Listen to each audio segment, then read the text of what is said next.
and feet up against the wall, right? So back is turned on, you've got a light weight, and you're just going to swim freestyle. So lots and lots of rotation.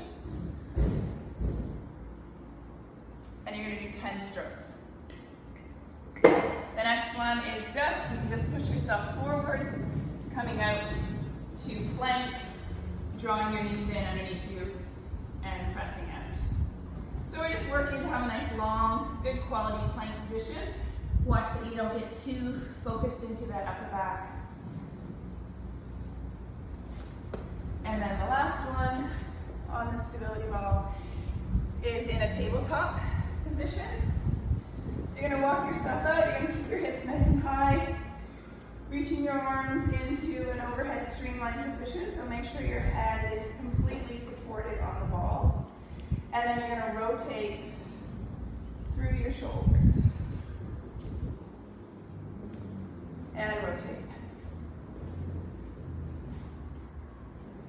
And you're gonna be 10%. Okay, so just a little bit more of a strength focus. We're gonna do a TRX face pull.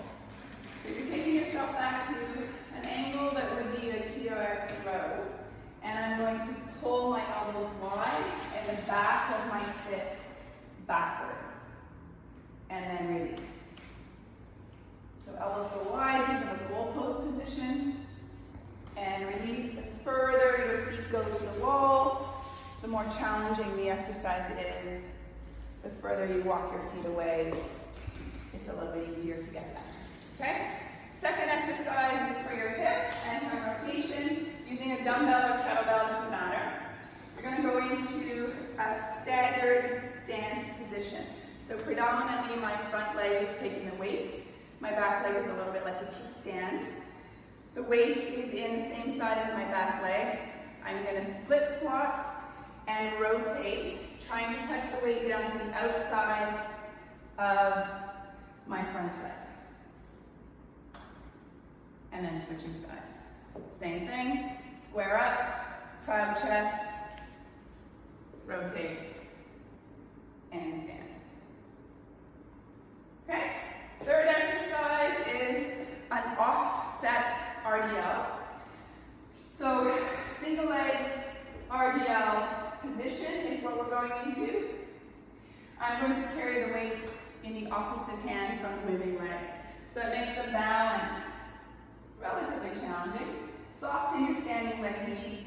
You're just going to reach your heel back. You're trying to keep your hips square as you tip.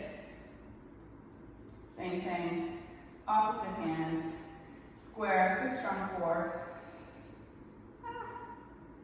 And coming up. So you can see the whole balance part of it is challenging. Then we're into a single arm chest press. Again, kind of working on that anti-rotation. So we're coming down into a bridge position. So you're going to drive your hips up into bridge. Don't have your feet any wider than your hip bones, these pointy bones in the front of your pelvis. So we're not going to take a really wide stance, we're going to come narrow. You're going to reach both arms up, and then just one arm is going to go down into that chest press. And your goal is not to have any twist or rotation through your pelvis as that arm goes up. You can switch hands. Same thing. Other side. And then the last one, I've got a little band, sorry. So you're going to have the band at about chest height, right? Step away. You're just going to hold the band, keeping feet, hips, shoulders square, and you're just going to press forward. So again, not letting any rotation happen. And then we do the same thing the other way. Set yourself up, strong through that core, and reach. So we're going to practice flutter kicking for 20 seconds. Okay, so we've got a med ball. This is a lot of shoulders. We're going to do 2 positions, 10 seconds in each position. position, but we're gonna do it twice.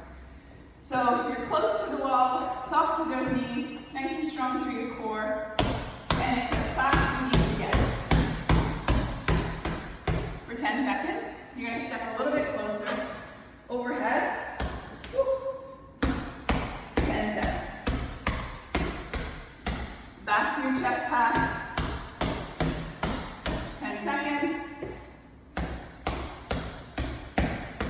back to overhead. Okay, so you have this red band, bring it down a little bit lower. You are going to wrap your foot around and the other foot around.